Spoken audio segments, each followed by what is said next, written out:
오늘 우리가 함께 볼 말씀 고린도후서 4장 5절에서 10절의 말씀입니다. 신약성경 290쪽 전후 고린도후서 4장 5절부터 10절. 우리는 우리를 전파하는 것이 아니라 오직 그리스도 예수의 주 되신 것과 또 예수를 위하여 우리가 너희의 종된 것을 전파함이라. 어두운 데에 빛이 빛이라 말씀하셨던 그 하나님께서 예수 그리스도의 얼굴에 있는 하나님의 영광을 아는 빛을 우리 마음에 비추셨느니라. 우리가 이 보배를 질그릇에 가졌으니 이는 심히 큰 능력은 하나님께 있고 우리에게 있지 아니함을 알게 하려 함이라. 우리가 사방으로 우겨쌈을 당하여도 쌓이지 아니하며 답답한 일을 당하여도 낙심하지 아니하며 박해를 받아도 버림받지 아니하며 거꾸로 뜨림을 당하여도 망하지 아니하고 우리가 항상 예수의 죽음을 몸에 짊어짐은 예수의 생명이 또한 우리 몸에 나타나게 하려 함이라. 아멘. 할렐루야. 오늘 또 저와 여러분의 가정, 자녀 그리고 하는 모든 일들마다 하나님의 돕는 손길로 함께 하시길 주님의 이름으로 축복합니다. 저는 지난주 중에 우리 성도님들이 기도해 주시고 또 물질로 후원해 주셔서 모 나라에 가서 신학교 졸업식과 목사 안수식을 잘 마치고 왔습니다. 보안 관계로 또 안전 문제로 제가 나라나 도시의 이름을 자세히 말씀드리지 못하는 걸 양해해 주시길 바랍니다. 저는 그 도시를 두 번째 방문했습니다. 첫 번째 방문은 22년 전이었습니다. 22년 전에 그곳에 있던 선교사님이 연락해서 그 나라에 아주 큰 전쟁이 있었지요. 우리나라 같은 전쟁이 있었고 또 우리나라 군인들도 갔다 왔고요. 그런데 그 전쟁통에 이렇게 남편을 잃고 혼자 돼서 어린아이를 키우는 여자분들이 계신데 그 선교사님이 그분들 위해서 좀 집을 지어주면 좋겠다. 그래서 그 프로젝트에 우리 성도들이 많이 또 참여하고 헌금하셔서 제 기억을 한 14채 정도 집을 지어드린 적이 있었던 것 같아요. 그때에 그 일로 인해서 방문을 했었고 이번에 이제 또 가게 됐는데 그때 우리와 함께 일했던 선교사님은 이제 연세가 되셔서 공식적으로는 이제 은퇴를 하셨습니다. 그럼에도 불구하고 계속 그곳에 남으셔서 후배 선교사들이 자리 잡을 수 있도록 잘 도와주고 계십니다. 이번에 그분들도 만나고 왔는데 그 선교사님께서 지난번 집 짓기에 헌금해 주신 성도들에게 특별히 감사하다고 인사를 전해달라고 말씀을 하셨습니다. 아마 그 집에서 그 당시에 한 10살짜리 아이였었다면 지금은 30대 중반이 되었겠지요. 제가 직접 만나보지는 못해서 확인은 직접 한 건 아니지만 제 믿음에 이제 그 아이들이 우리 성도들의 사랑으로 그래도 그나마 좀 더 나은 여건에서 성장을 하고 지금은 그 나라의 훌륭한 사회 구성원이 되어 있을 줄로 믿습니다. 저는 이번에 이 도시의 중심에 머물면서 이 도시의 현재의 발전한 모습과 과거의 모습을 동시에 볼 수 있는 기회를 가졌습니다. 과거와 달리 22년 전과 달리 이번에는 길거리에 아주 대단한 비싼 최고급 승용차들이 자주 눈에 띄어졌고 차가 굉장히 많아졌더라고요. 그럼에도 불구하고 그 사이사이를 아슬아슬하게 고개하듯이 운전하며 이렇게 비집고 다니는 오토바이도 여전히 많았습니다. 제가 있는 그 짧은 기간에도 아주 고급 승용차 오토바이가 부딪혀서 막 도로가 정체되고 또 오토바이끼리 막 부딪혀서 넘어지고 사람 막 다치는 걸 여러 번 볼 수 있는 그러한 막 혼란스러운 상황이었습니다. 또 과거보다는 많이 이렇게 줄어들었지만 지금도 종종 사람을 직접 태우고 이렇게 미는 인력거도 보이기도 했습니다. 우리가 감히 들어가기 어려운 아주 근사한 식당 앞에는 이렇게 아이를 길바닥에 눕혀서 재우면서 구걸을 하고 저거 다 팔아도 몇 푼 될 건가 싶은 정도로의 아주 보잘것없는 물건들을 자판에 이렇게 펴놓고 그것 좀 팔아달라고 이렇게 사정하는 아주머니의 모습들도 봤습니다. 저는 여행을 하면서 그곳에 인상적인 장면이 있으면 종종 이 핸드폰 카메라로 찍어서 가끔 꺼내보는 일을 합니다. 이번에 제가 찍은 사진들이 몇 장 있는데 그 중에 한 장을 좀 보여드리겠습니다.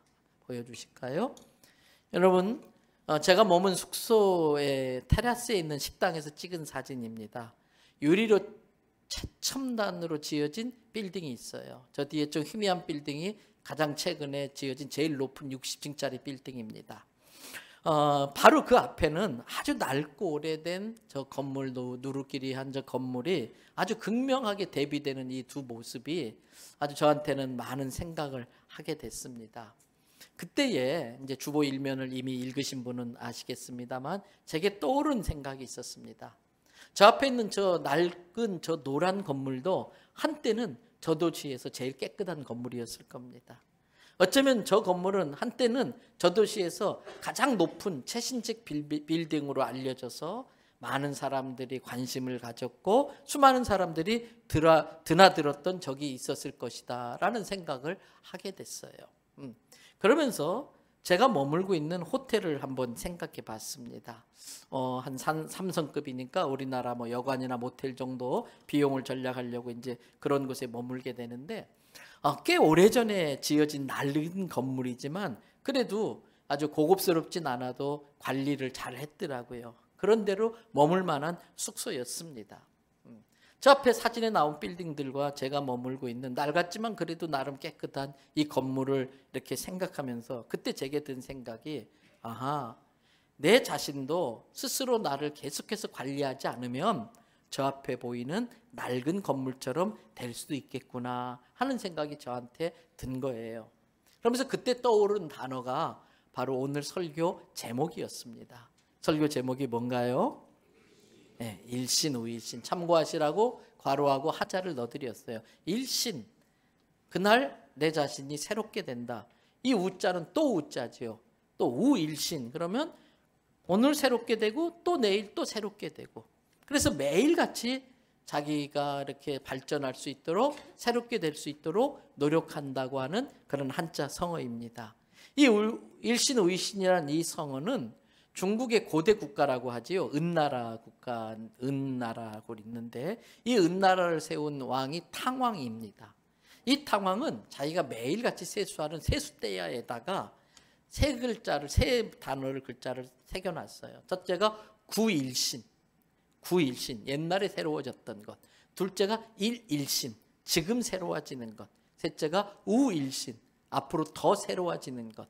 구일신, 일일신, 우일신을 아예 새겨놓고서 세수할 때마다 그것을 보면서 더 성장하고 발전해 가기 위하여 노력했다고 하는 그러한 이야기에서 나온 그러한 성어입니다. 저는 이 두 빌딩과 제가 머무는 숙소의 건물을 보면서 이 일신, 우일신이라는 단어를 떠올리면서 동시에 떠오르는 성경 구절이 하나 있었습니다. 그게 고린도후서 4장 16절입니다. 우리 같이 한번 읽어봐 주시겠습니까? 그러므로 우리가 낙심하지 아니하노니 우리의 겉사람은 낡아지나 우리의 속사람은 날로 새로워지도다. 날로 새로워지는 것, 그게 우일신입니다. 여러분, 세월에 장사 있습니까? 없습니까? 네, 세월에 장사 없습니다. 사람은 다 늙어갑니다. 오늘 그 성경 구절에서 사도 바울은 그 늙어가는 것을 겉사람은 낡아지나 이렇게 표현을 하고 있습니다. 그런데 여기서 우리가 알아야 될 것이 있습니다. 여러분, 겉사람을 다른 말로 표현하면 껍데기라는 뜻입니다. 이 겉사람을 다르게 표현하면 포장지라고 할 수 있습니다. 가끔 선물을 받아보면 실속 있는 선물과 실속 없는 선물이 있어요. 겉은 번지르합니다. 겉은 그럴듯합니다. 그런데 그 안에 내용물은 보잘것없는 경우가 종종 있습니다. 그래서 그걸 뜯으면 포장지는 이만큼 쌓였어요. 그 속은 너무나 별것 아니에요. 속으로 포장하는 값이 더 들었겠다 그런 생각이 들 정도예요. 그런데 겉은 뭐 그저 그래요. 관심을 끌지 않아요. 그런데 뜯어보면 웬걸? 이런 게 들어있네? 그런 실속 있는 것들이 있을 수가 있는 것입니다. 사람도 그렇습니다. 겉은 참 번지르합니다. 근데 그 안은 쓰레기로 가득 찬 사람들이 있어요. 이번에도 여행하면서 이렇게 한국분 단체 관광 오신 분들을 좀 접하게 됐는데 뭐 명품으로 다 둘렀지요. 근데 입에서는 막 욕부터 쓰레기가 막 나와요. 겉은 대단히 폼 잡고 있지만 속은 빈 깡통인 사람이 있을 수 있습니다. 제 친구 중에 아주 사투리를 심하게 쓰는 친구가 있어요. 근데 잘생겼어요. 늘 우리가 그래요. 넌 입만 다물고 있으면 돼. 그래서 겉이 아주 잘생겨가지고 막 혹했다가도 입만 열면 요즘 애들 표현으로 깹니다.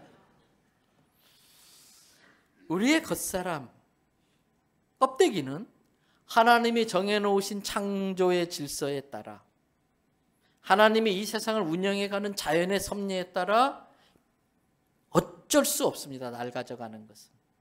창조 질서에 따라 낡아져가는 건 어쩔 수 없어요. 세월을 비껴갈 수 있는 사람은 아무도 없습니다. 물론 나이가 들어서 취해지지 않기 위해서, 또 나이가 들어서 가급적이면 자녀들에게 조금만 폐를 끼치기 위해서, 가급적이면 자녀들에게 폐를 끼치지 않기 위해서 겉사람을 가꾸는 노력을 계속 하셔야 됩니다. 우리 교회에 헬스하시는 집사님들 계시는데 가서 헬스하면서 근육을 기르셔야 돼요. 연세 드실 분일수록 근육을 막 길고 지켜야 되지요. 필요하면은 좋은 화장품을 좀 사서 바르세요. 네. 얼굴에 발그레한 모습이 참 보기가 좋아요. 그리고 저는 착 보면 압니다. 또 보톡스 몇 방 맞아도 괜찮아요. 네. 아무래도 자신을 가꾸고 노력하는 사람이 그렇지 않은 사람보다도 보기가 좋습니다. 그러나 인정할 건 인정해야 됩니다. 겉사람은 아무리 그렇게 노력해도 언젠간 낡아집니다. 언젠간이 아니고 지금 이 순간도 계속 낡아져 가고 있습니다. 그래서 아무리 화장을 하고 또 안 되니까 포장을 하고 그것도 안 되니까 변장을 하고 마지막에는 위장을 해도 한계가 있어요. 여러분, 어린애들은요 치장이 필요 없어요. 치장은 뭐 갖다 붙이는 거예요. 애들은 뭐 갖다 안 붙여도 그 자체가 얼마나 이쁘고 귀여운지 몰라요. 그리고 우리 뭐 청소년 여자아이들 보면 저는 왜 화장을 하는지 모르겠어요. 화장하지 않아도 그 있는 모습 자체가 얼마나 예쁘고 아름답고 그런지 몰라요. 그 비싼 화장들 어른들 흉내낸다고 막 입은 꼭 지 새끼 잡아먹은 것처럼 해가지고 참 보기가 민망해요. 그런데 이제 그렇게 아무리 화장을 하고 갖다 붙여서 치장을 하고 포장을 하고 위장을 하고 변장을 해도 안 되면 어떻게 됩니까? 그 다음엔 환장합니다. 여러분, 포장재 인생을 올인하면 안 됩니다. 포장재 인생을 올인하면 안 됩니다. 그런 사람이 되지 않기 위해서 우리가 알아야 할 것이 있습니다. 앞에 그 구절 다시 한번 띄워놔 주실까요? 이 성경 구절에서 바울은 겉사람과 비교되는 아주 중요한 표현을 하나 씁니다. 뭐라고 그랬어요? 겉사람과 반대되는 개념? 속사람. 그 속사람이 진짜 나예요. 그 속사람이 진짜 나예요. 제가 요즘 자주 강조하는 말이 있지요. 눈에 보이지 않는 것이 눈에 보이는 것을 지배한다. 눈에 보이지 않는 것이 눈에 보이는 걸 지배합니다. 그러므로 우리는 눈에 보이는 것보다는 눈에 보이지 않는 것에 더 관심을 갖고 더 주목하고 더 가꿀 수 있어야 됩니다. 오늘 본문 중에 나오는 고린도후서 4장 18절의 말씀을 보세요. 한 목소리를 읽겠습니다. 우리가 주목하는 것은 보이는 것이 아니요 보이지 않는 것이니 보이는 것은 잠깐이요 보이지 않는 것은 영원함이라. 우리가 뭘 주목해야 되느냐? 보이는 것 주목하면 그거 언젠가 사라지는 거예요.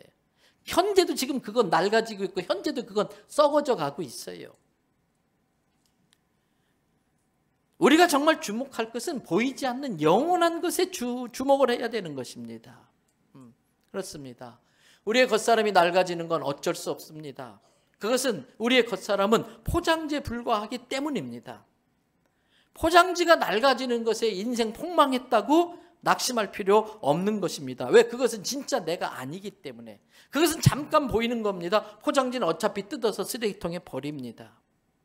진짜 중요한 것은 내 속사람이 어떠느냐. 중요한 것은 내 속사람이 어떠냐. 이게 중요한 거예요. 그 속사람 안에 생명이 있어야 됩니다. 어떤 생명체도 생명이 죽는 순간부터 썩기 시작합니다. 생명이 죽는 순간부터 썩음이 시작됩니다. 때문에 우리가 썩지 않기 위해서는 우리 안에 생명이 있어야 되고요. 그 생명을 잘 가꾸어서 영원까지 연결되게 해야 되는 거예요. 모든 제한을 받고 있는 이 물질을 입고 살고 있는 우리 인간이 이 세상에 살면서 해야 될 가장 중요한 일은 이 유한한 인간을 벗어나서 영원토록 살 수 있도록 영혼과 연결되는 일을 하셔야 돼요. 그래야 영혼이 존재하는 거예요. 우리는 그것을 구원이라고 말해요. 그래서 우리의 삶을 영적인 관점에서 본다면 이 껍데기 겉사람은 시간이 흐를수록 낡아가요. 점점 내려가게 돼요. 그럼에도 불구하고 우리 안에 생명이 있다면 그 생명의 힘을 받아가지고 점점 더 싱싱해져요. 속으로는, 영적으로는. 그래서 겉사람은 내려간다면 속사람은 위로 올라가는 거예요. 그러면서 이 속사람은 날마다 새로워지면서 그 영생에 점점 더 다가가는 거예요. 생명의 근원으로 점점 다가가면서 완전히 생명의 근원과 하나 되어지는 것, 그것이 우리의 구원이에요. 그러므로 그 영생은 날마다 새로워져 가야 되는 거예요. 그 영생이 날마다 새로워져 간다는 것의 의미는 뭘까요? 이것은 점점 더 생명의 근원 되시는 예수님께 닦아간다는 거예요. 점점 더 생명의 근원 되는 예수님을 닮아간다는 뜻입니다.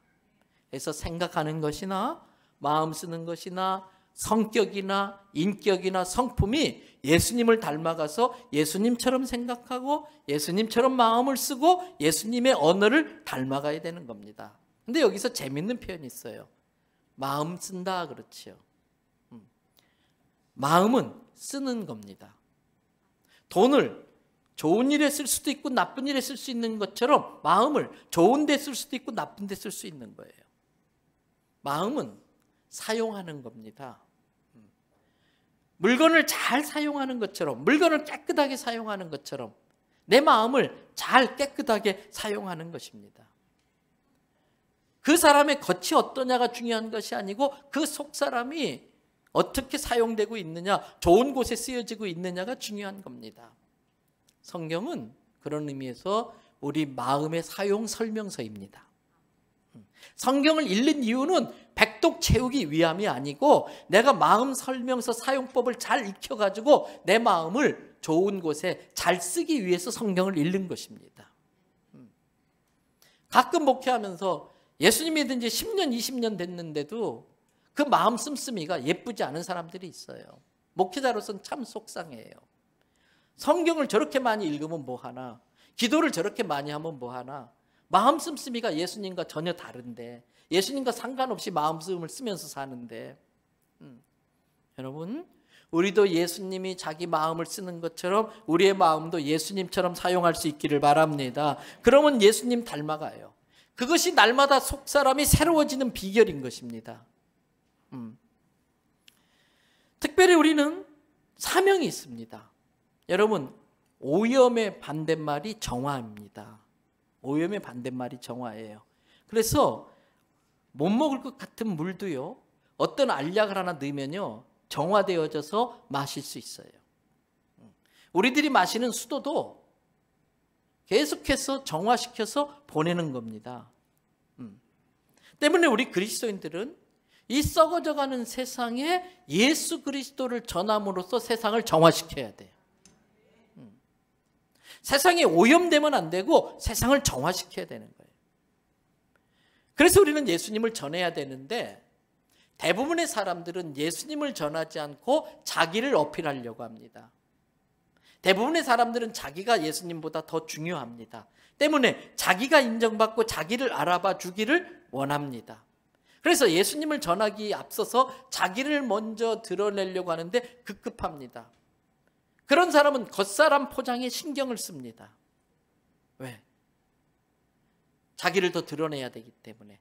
겉사람을 포장하면 포장할수록 그 사람 안에 있는 예수는 점점 더 가리워집니다. 감추어집니다. 그러나 진짜 예수님을 믿는 사람, 예수님을 제대로 바로 믿는 사람, 지난번 부흥회 때 박종순 목사님이 하셨던 부흥의 말씀을 한마디로 줄이면 오직 예수, 예수 바로 알고 예수 바로 믿자. 그리고 예수 믿는 사람께 사람답게 바로 살자, 그거 아닙니까? 정말 예수님을 제대로 믿는 사람은요, 자기보다 예수님을 더 드러내는 걸 더 좋아합니다. 더 나아가서는 정말 예수님을 제대로 믿는 사람은 예수 드러내려고 몸부림치지 않아도 됩니다. 예수 드러내려고 전투적으로 살지 않아도 됩니다. 정말 예수님 제대로 믿는 사람은 자기도 모르게 저절로 예수님이 나를 통해서 드러납니다. 그러면서 자기 안에 있는 예수님을 전하는 일이라면 자기를 기꺼이 천히 여김받는 종이 되는 것도 마다하지 않습니다. 예수님만 전할 수 있다면 세상에서 자기가 종이 되는 걸 자처합니다. 종이 되는 것을 부끄럽게 생각하지 않습니다. 왜? 자기는 그저 포장지라고 생각하기 때문에. 그래서 자기가 천대받고 멸시받고 그래서 포장지가 뜯겨질 때에 오히려 예수님이 드러나는 걸 기뻐하는 거예요. 포장지가 뜯겨진다는 게 뭐예요? 누가 막 나를 막 욕해요. 나를 모함하고 막 내 인생을 막 다 뜯어버려요. 근데 반응을 어떻게 합니까? 예수님처럼 마음 쓰는 거예요. 예수님처럼 대하는 거예요. 그래서 사람들에 의해서 포장지가 찢겨나가는 그 순간은 너무나 아프지만 그 과정을 통해 내 안에 예수님이 드러나는 걸 기뻐할 줄 아는 사람이 그리스도인인 거예요. 그래서 사도 바울은 고린도후서 4장 5절을 말씀에 이렇게 말합니다. 한번 또 같이 읽어봅니다. 우리는 우리를 전파하는 것이 아니라 오직 그리스도 예수의 주 되신 것과 또 예수를 위하여 우리가 너희의 종된 것을 전파함이라. 우리는 뭘 전파한다고요? 예수 그리스도의 주 되신 것과 그 예수를 위하여 우리가 기꺼이 너에게 뭐가 되겠다? 종이 되겠다라는 거예요. 전에 흔적이라는 제목의 설교를 한 적이 있어요. 기억하실는지 모르겠습니다.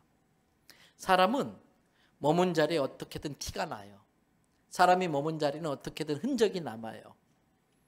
그런데 예수님을 믿는 사람은 그 사람이 지나간 자리에 그 사람의 흔적이 아니라 예수님의 흔적이 남아야 됩니다. 예수님이 머물다 간 자리는 예수 향이 나야 돼. 샤넬 5가 아니고 예수 향이 나야 돼. 우리 안에 심어준 예수님의 말씀을 자꾸 사용하면 그것 때문에 향이 자꾸 퍼져나갑니다. 예수님의 마음을 쓰면 쓸수록 예수님의 향은 더 진하게 나갑니다.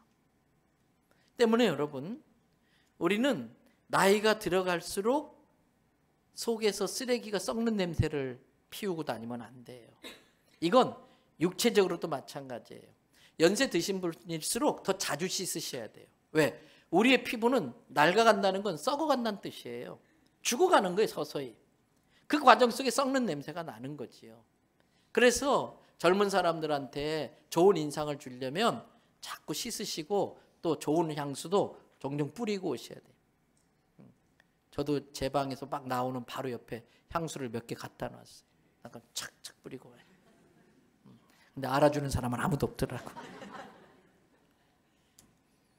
어느 가수의 노랫말처럼 사람은 익어가야지 썩으면 안 돼요. 아마 노사연 씨가 부른 노래 같아요. 인생은 익어가야지 썩어지면 안 돼요. 오늘을 내가 익는 날로 만들어야지 점점 썩어 들어가는 날로 만들면 안 됩니다. 이번에 간 나라에서 총회장이 왔다고 망고를 이렇게 선교사님들이 대접해 주셔요. 근데 그 망고가 비싸요. 대접받은 만큼 저는 또 봉투로 만들어서 격려해 드려야 되거든요. 이번에도 여러분들에게 우리 성도님들이 이렇게 후원해 주시는 걸로 이렇게 섬기고 왔는데 그때 대접받은 망고가 맛있더라고요. 잘 익었어요. 왜? 한국서는 좀 덜 익은 거 따와서 익혀서 먹는다든지 냉동 망고인데 이건 잘 익은 걸 바로 따서 먹으니까. 그래서 이 잘 익은 망고에는 아주 향이 진하게 나요. 근데 가끔 어쩌다가 거기에 썩은 망고도 있어요. 썩은 망고도 향이 날까요, 안 날까요? 뭐 어려운 거 물어보는 것도 아닌데. 썩은 망고도 향이 나요, 안 나요? 나지요. 그런데 무슨 향이 나요? 썩은 냄새가 나요. 썩은 냄새가 나요. 네. 여러분, 정말 예수 믿는 사람은 그 안에 예수 생명이 있기 때문에 점점 예수님을 닮아가면서 새로워지면서 점점 더 신선해져야 돼. 그래서 우리 나이에 따라 겉사람은 낡아져가지만 속사람은 어린애처럼 되는 거예요. 속사람은 정말 더 순결해지면서 더 예수님을 닮아가는 거예요. 그런 사람에게는 예수의 향이 나요. 예수의 향이. 뿐만 아니라 우리는 내 안에 예수 생명을 품고 있으면서 동시에 예수님을 세상에 비추는 빛의 역할을 해야 됩니다. 제가 다녔던 중학교 옆에 고등학교가 있었어요. 담벼락 하나 사이에 두고 이렇게 기역자를 꺾이면서 이제 중학교, 고등학교가 있었는데 중학교 때 시간표가 다르잖아요. 그 형님들은 50분 수업, 우리는 45분 수업. 그래서 종종 쉬는 시간에 그 형님들이, 고등학교 형님들이 운동장에서 교련 훈련을 받아요. 제식 훈련하면서 막 해요. 그럼 장난치고 싶잖아요. 어떻게 해요? 반짝반짝하는 거울 같은 거 갖다 놓고 눈에 막 비춰요. 네. 근데 별로 반응이 안 보이면 나 교실 뒤에 가가지고 그 거울, 벽걸이 거울 큰 거 갖다가 막 이렇게 비춰요. 나중에 들켜서 뒤지게 혼났어요. 네. 막 고등학교에서 전화가, 항의가 오고 막 그래가지고. 성도는 예수님의 빚을 받아서 반사시켜주는 반사경이 돼야 돼. 오늘 본문 6절을 보세요. 6절 말씀 또 읽어보십니다. 어두운 데에 빛이 비치라 말씀하셨던 그 하나님께서 예수 그리스도의 얼굴에 있는 하나님의 영광을 아는 빛을 우리 마음에 비추셨느니라. 말씀 그대로 두세요. 이 어두움의 혼돈 가운데 있던 세상을 말씀 한마디로 빛이 있으라 그래서 이 세상을 창조하신 그 하나님께서 예수 그리스도의 얼굴에 하나님의 영광을 아는 빛을 두셨고, 그 예수 그리스도의 얼굴에 있는 하나님의 영광을 아는 빛을 우리 마음에 비춰주셨다고 그랬어요. 여러분, 그러면 그 빛은 가짜와 진짜를 드러나게 만듭니다.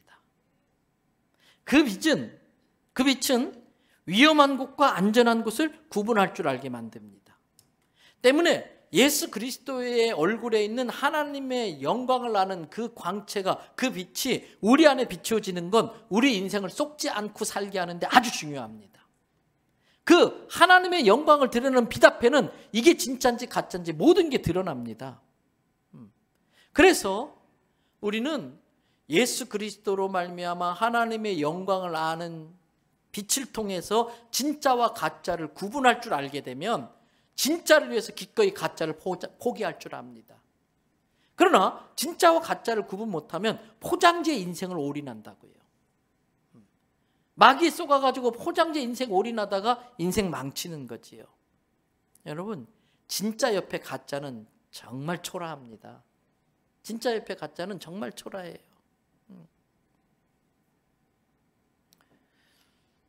어떤 자매가 사랑하는 남자로부터 결혼하자고 하면서 프로포즈를 받았어요. 그러면서 그 남자가 프로포즈하면서 진짜 다이아몬드 반지를 선물로 줬어요. 이 자매는 그 전까지 가짜 큐빅 반지를 끼고 있었어요. 여러분, 가짜 큐빅 반지에 진짜 다이아가 오면 큐빅은 어떻게 될까요? 빛을 잃어요. 진짜는 빛을 받을수록 더 반짝거리지만 가짜는 진짜 빛 앞에 초라해지는 거예요. 그럼 이 자매는 그 진짜 다이아몬드를 끼기 위해서 큐빅 반지 어떻게 할까요? 빼는 거예요. 그리고 어디다 놔뒀다가 나중에는 어디로 굴러다니는지도 몰라. 잊어버려요. 가짜니까. 진짜를 못 만나니까 가짜에 올인하는 것이고 가짜에 속는 거지요. 그러므로 정말 우리가 진짜 인생을 살기 위해서는 우리 안에 예수 그리스도의 생명을 가지고 있어야 되고요. 그 예수 생명으로 말미암아 점점 예수님 닮아가면서 생명의 근원에 점점 다가가야 되고요. 그래서 이걸 신학적으로 성화의 과정을 거쳐서 영화의 단계로 간다는 거예요. 중생하고 성결한 삶을 통해 성화되어지고 마지막에 궁극적으로 완전히 생명의 근원 대신 예수 안에 들어가고 예수와 하나가 되고 예수를 닮아가는 거, 그걸 영화라고 그래요. 그 상태를 사도 바울은 고린도후서 4장 7절에서 이렇게 말합니다. 또 같이 읽어보십시다. 우리가 이 보배를 질그릇에 가졌으니 이는 심히 큰 능력은 하나님께 있고 우리에게 있지 아니함을 알게 하려 합니다. 우리는 질그릇이에요. 툭 건들면 깨져요. 보잘것없어요. 근데 그 질그릇도 그 안에 보배가 담겨지면 소중하게 여김받는 거예요. 소중한 취급을 받는 거예요. 우리 안에는 예수 그리스도라고 하는 보배가 있는 걸 믿으시기 바랍니다. 그러면서 그 보배는 하나님의 큰 능력을 지니고 있는 보배예요. 그래서 그 보배가 우리 안에 있을 때는요, 우리가 우겨쌈을 당해도 우겨싸임을 당하지 않고, 버림을 받아도 버림받지 않고, 그게 고린도후서 4장 8절 9절 말씀입니다. 8절 한번 띄워보세요. 우리 인생은 사방으로 우리를 부시려고 하는, 부서뜨리려고 하는, 우리를 쓰러지게 만들려고 하는 것들로 우겨싸임을 당해 있어요. 그럼에도 우리가 거기에 우겨싸임을 당하지 아니에요. 우리 인생은 답답한 일들이 얼마나 많은지 몰라요. 그럼에도 그것 때문에 낙심하지 않아요. 9절, 박해를 받아도 버림받지 않아요. 세상은요, 포장지에 빠져가지고 알맹이를 버리는 게 세상이에요. 그래서 세상에서 버림받은 알맹이라서 안타깝게 여길 필요가 없다는 거예요. 왜? 하나님은 진짜를 알기 때문에 우리를 거두어 주시니까 박해를 받아도 버림받지 아니하며 거꾸로 뛰림을 당해도 망했다고 판단하지 않는다는 거예요. 그래서 진짜 예수 그리스도를 그 안에 모시고 있는 사람은 아무리 힘들고 어려운 일이 있어도 자빠질 수 있지만 빨딱 일어나요. 여러분, 자빠져도 빨딱 일어나는 걸 뭐라고 그래요? 저희 어릴 때는요, 이 노란 이 병아리 같은 오뚜기 장난감이 참 많았어요. 그래서 그거 넘어뜨리면 또 일어나고, 넘어뜨리면 또 일어나고, 또 넘어뜨리면 또 일어나고, 그거 재밌어. 계속 그거 쳐요. 그런데 결국 오뚜기를 이기는 사람이 있어요, 없어요? 기어이 오뚜기를 쓰러뜨리겠다는 사람이 있어요? 지인만 빠져. 근데 이 오뚜기는요, 지나가다가 성질나서 발에 걸리면 뻥 차도요, 발딱 일어나서 해 웃고 있어요. 그게 성도의 삶이에요. 근데 이 오뚜기가 발딱 일어날 수 있는 비결이 뭘까? 어릴 때 궁금했거든요. 그래서 저는 또 성격이 그러다 보니까 꼭 한번 뜯어봤어요. 그랬더니 너무 허전하더라고. 안에는 텅 비어 있는데 하나 뭔가 있어요. 뭐가 있었을까요? 윗바닥에 요만한 네모난 쇠막대기가 하나 붙어 있더라고. 그것 때문에 발딱발딱 일어나는 거예요. 성도는 그 삶의 중심에 예수님이라는 추가 있으셔야 되는 겁니다. 예수님이 내 삶의 중심추가 계시면 때로는 우겨쌈을 당하여도 쌓이지 않고, 답답한 일을 당해도 낙심하지 않고, 박해를 당해도 버림받지 아니하는 것입니다. 이것이 새 사람의 모습이에요. 넘어졌지만 다시 일어서는 거, 이게 바로 일신 우일신인 거예요. 넘어졌지만 다시 일어나는 거. 때문에 정말 우리가 예수님을 제대로 믿는 사람이라면 날마다 일신 우일신 해야 되는데, 일신 우일신 하려면 몇 가지 조건이 있는데, 그 중에 하나가 오늘을 잘 살고서 다 살아버린 오늘은 어제로 만들어버려야 돼요. 그런데 어떤 사람은 어제가 여전히 오늘의 능력을 발휘하는 사람들이 있어요. 어제 있었던 실패와 지난날 있었던 그 잘못에 발목 잡혀 사는 것은 어제가 여전히 오늘 역사하고 있는 거예요. 어제가 여전히 오늘로서 능력을 발휘하고 있는 거예요. 그래서 신앙은 나의 실수와 잘못이 있다 할지라도 하나님의 그 크신 사랑을 믿고 하나님께 내 지난날의 모든 것들을 다 맡겨버리는 거예요. 지난날에 있었던 일들이 내 발목을 잡고 있는 그것을 계속 묶여 있으면 일신우일신 할 수 없어요. 지난날을 하나님께 맡겨버림으로써 어제가 오늘 노릇하지 못하게 만드셔야 됩니다. 그래서 어제가 오늘 노릇하지 못하게 하려면 믿음의 버림이 있어야 돼요. 믿음의 버림이 뭡니까? 나를 아프게 하는 지난날의 상처들, 실수, 이 잘못된 관계들 다 하나님께 맡겨버리는 거예요. 예수님께 다 버리는 거예요. 동시에 성도는 내일을 오늘로 만들어서 내일을 미리 준비하는 믿음이 있어야 돼요. 날마다 새로워진다고 하는 것은 믿음으로 내 자신을 세워가는 겁니다. 그래서 우리의 현실은 우리를 우겨싸는 것들로 가득하고 우리를 좌절시키는 것들로, 낙심시키는 것들로 가득함에도 불구하고 신앙은 믿음으로 그것들을 털어버리는 거예요. 그것들을 우겨싸도 믿음으로 그걸 다 털어버리는 거예요. 정말 우리를 두렵게 하는 것 중에 하나는 미래에 대한 미래의 불확실성이에요. 미래에 내가 계속 건강할 건가? 미래에 내가 계속 잘 될 것인가? 그 미래를 보면은 정말 우리를 우겨 싸는 절망적인 모든 상황들이 우리를 덮으려고 달려들고 있어요. 그것을 믿음으로 밀어내는 거예요. 그래서 여러분, 어제도 제가 이제 또 한 주 동안 집을 비웠다 왔기 때문에 우리 아이들을 또 불러서 밤늦게 한 11시 반 정도까지 같이 이런저런 이야기를 해요. 저는 요즘 그 시간이 제일 행복해요. 애들 다 큰 놈들 이제 같이 모아놓고 친구처럼 이렇게 이런저런 이야기도 하고 애들한테 또 새로운 신문물도 배우고. 그래서 어제도 이제 너의 재정 상황은 어떠냐. 우리는 다 자기들이 돈 벌어서 장가 시집 가야 되거든요. 그러니까 너 재정 관리는 어떻게 하냐, 앞으로 결혼은 어떻게 할 거냐, 이런저런 걸 물어봤어요. 근데 뭐 사실은 뭐 준비된 게 별로 없으니까 막막하잖아요. 그럼에도 불구하고 제가 아이들한테 그랬어요. 불확실한 너의 미래는 지금 너의 믿음으로 미리 결정지어버려라.